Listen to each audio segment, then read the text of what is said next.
This is the E-flat clarinet, also known as the piccolo clarinet. So it plays in the high register. I started on B-flat clarinet, which is what most people begin on when they start to play clarinet and have lessons. And this is a different voice. It's a really high voice, and it's a lot of fun to play.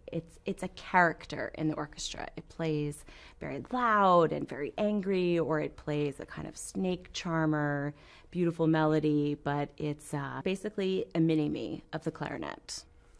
And this particular instrument has been customized for me, and this is tulip wood barrel. This is what we call the barrel. So this is the mouthpiece and the ligature.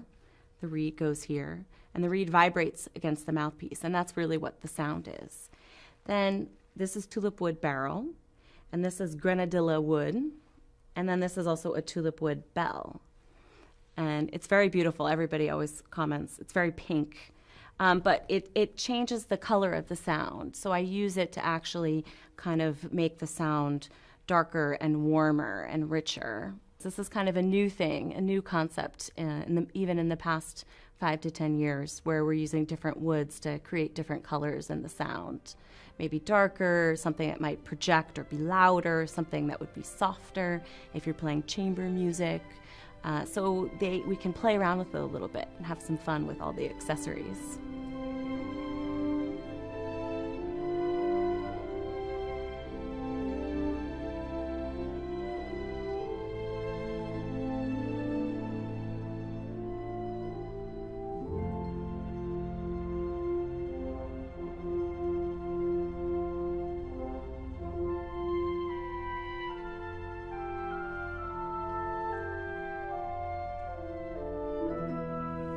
This clarinet was made for me by a Canadian maker, actually, Bakun.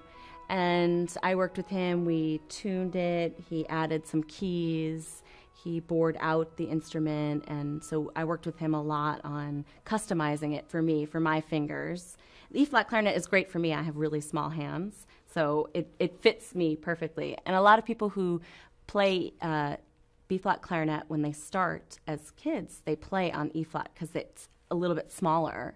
So that's also a fun way to do it, but it's a fun instrument in that it is small. It fits me perfectly. So I've worked with him to customize this, and I helped him invent this barrel, actually. We have this cutaway. It's flat, and it helps the reed fit on the barrel. So I worked with him a lot with that, and on the bell as well. The hole in the bell is tuning. It's a vent.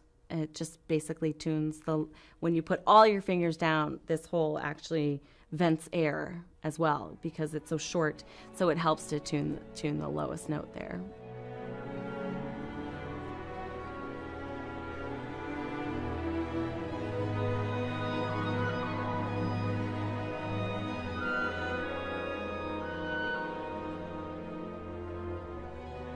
This was about 3rd grade. I went to a music arts summer camp, and you could either do theater or play the clarinet or do something like that. And I wanted to do a musical instrument, and I didn't know what. And I remember sitting on my grandfather's porch and talking to him, and he said, "You should play the clarinet. Benny Goodman played the clarinet." And I thought, "Oh, okay, great."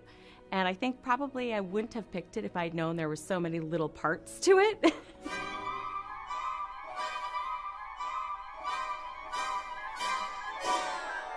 So I did it in the summer, and then I did like it. I grew up in a household that loved music.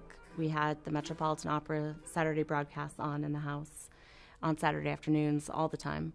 But nobody made me practice. In fact, my parents were actually very good about, you do what you want to do. And I just started to grow and love the music, the clarinet, so much that I kept with it. And, 5th grade, at 6th grade, I got into a youth orchestra, and I loved playing in that, playing Beethoven's First Symphony and playing all these wonderful pieces. And also I had friends, and it was so much fun.